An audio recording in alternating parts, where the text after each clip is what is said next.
Ordinance 129, 2017. This is the ordinance to amend our current legislation on the calling of white-tailed deer to include sharpshooters. Sergeant Greer's here today. I'm sorry. No. Let's keep it at that. We promoted you, great. Got an easy promotion there. I don't think that's in the job description. Checks in the mail. And if it was, there wouldn't be any pay increase. I'm out.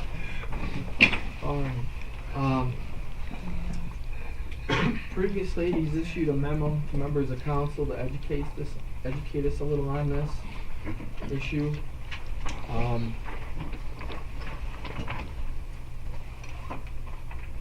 Since here, I'm going to read you first part. Your conclusion was, in your opinion, sharpshooting is not the best option for Seven Hills.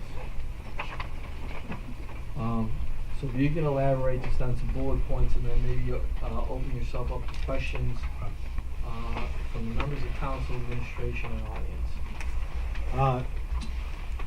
Simply put, I went to a seminar put on for different municipalities, different cities, to say who has this problem and what are the best ways to take care of this problem. It was hosted by a handful of different agencies. They get into non-lethal, lethal options.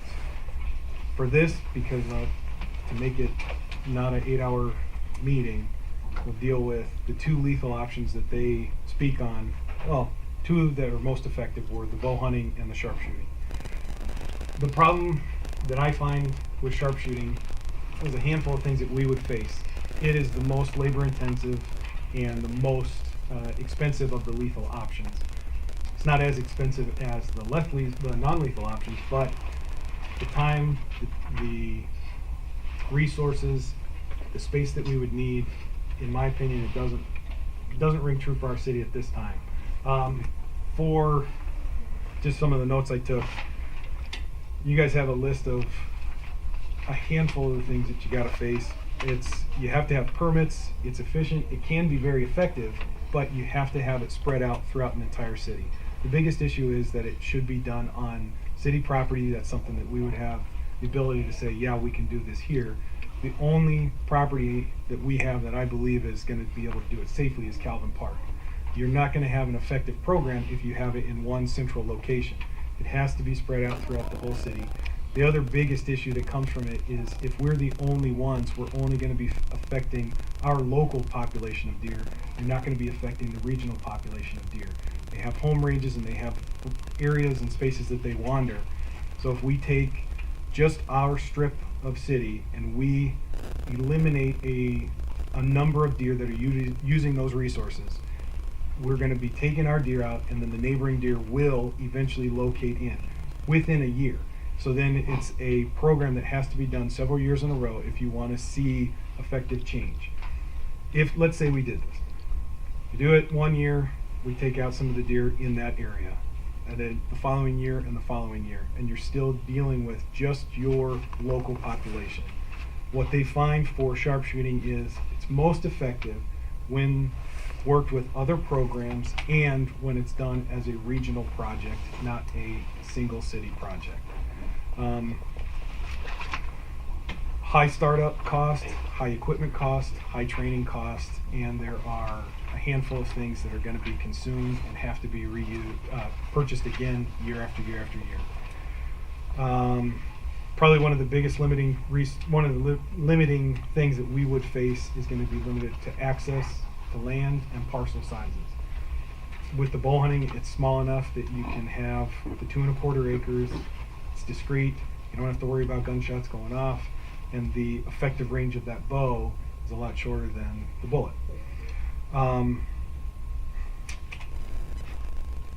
Once you get the program going, the cost of just having somebody shoot is not the only cost that you incur. Bait, stands, weapons, ammunition, deer processing, waste processing, transportation, overtime, police management, police monitoring, all the above. If it's a private company or if it's in-house, whoever's in the woods is doing the work, and then you have to have support staff law enforcement has to be around that. Every other city, every other area that has done this have had active protests, active attempts to prevent it from occurring. Law enforcement has to be there. You can talk to my boss about where we are with staffing. If we were to take that off, it's going to be a pretty extreme cost for overtime, just in law enforcement.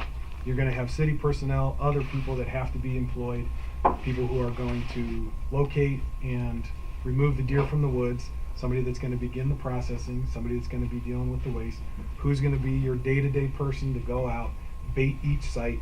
It's not the traditional idea of baiting where you just dump a 50-pound bag of corn. State encourages small amounts at a time, a scoop of corn in a long strip, 1 or 2 apples. Every single day, around the same time of the day, you need to have monitoring devices, game cameras, whether it's a live feed or if it's a picture feed. Lots and lots of things that add up that a face value cost, if it's a private company or us, here's how much it costs to do this. And then there is a lot more that comes with it. The other limiting factor is it's kind of based on the season. So when you start baiting, you're baiting in a hope that there are fewer food options based on the weather. The snow's down, other things aren't growing as strong, so they're going to come to your bait site. If the weather doesn't cooperate, tough luck, because you have to present a plan to ODNR well in advance. They review it. They're going to tell you if you have to revise it. You make those revisions, you resubmit it. You're limited to a number of tags that they're going to issue. Before they even do that, you have to have done a population survey. There's a handful of options for population surveys. There are ones that are more effective, and those are going to be more expensive. And there are those that are less effective and not as expensive. Throughout any program, there's a high amount of data that has to be collected because that has to be submitted to ODNR and other state agencies so that when you're done with all this, they can say, here's what we learned from you going and culling the deer. The biggest thing that they tell you is it can be the second most effective way to manage your deer, but it's going to cost you the most in time and money. Bow hunting is then considered to be the second most effective, but the most cost effective. Working them in conjunction with each other is the number one way to go if you have the land, if you have the manpower, if you have the financial resources, and if you have the time, and if you have somebody that can manage the program and submit all the plans to ODNR. So, less than 8 hours. Mike, do you have a cost per deer? I work for the Metro Parks. Yeah. Whoever doesn't know it, I'm actually part of the deer culling team in the Metro Parks. I do the security end of it. So we work 10, 12-hour days during culling season. Our average per deer is around $700 per deer. And we do it every single year for the last 15 years. Yeah. And the problem that we're having is the cities. These deer are moving back and forth. Parma's a big problem right now because no one's hunting it. So we're getting a lot of deer even in Seven Hills. If we were to wipe the herd out in Seven Hills within a year, they'll be back. Yeah. So you're saying we have an immigration problem? You could say that. From Parma. It's everywhere. It's not just Parma. It's Independence. I mean, wherever you're not hunting them. Yeah. Parma has Big Creek and Big Creek is actually West Ridge is like a haven for them. Yeah. And when we shoot West Creek, it's common that they know we're coming now, and they're herds of 15 to 20 crossing the road. It's kind of funny, but it's kind of not, because they know we're in there and they're out, and they know what's going to happen. Yeah, that's one of the other issues too with sharpshooting is you have to have multiple locations, because when you start in one spot, they're gonna get wise to it and they're gonna move to another one. And if you don't pattern and change your style to where the deer are patterning, you're gonna be sitting in a tree ineffective. Well, we do have I don't know how educated everyone is on the deer. EHD, it's the disease going around right now. It actually hit Middleburg Heights and Berea pretty hard to where it almost wiped the herds out over there. So I'm not saying it's Mother Nature, but I mean, why spend hundreds of thousands? Because a rough estimate, if we have I mean, no one knows how many deer we have in the city. You could 200, Yeah. 1,000, who knows? I mean, If you do the regional estimate, they're gonna recommend that we have 10 to 15 per square mile. right. And when you can go down Chestnut and you can count 40 of them in a 100-yard stretch, that's an indication of a population problem. Well, we definitely have a problem. Yeah. Cost per deer can range. When it comes to the sharpshooting programs, it's going to be the overall cost divided by how many deer you're allowed to take and how many you're actually harvesting. When I looked up some numbers the other day, Solon's are probably a good example.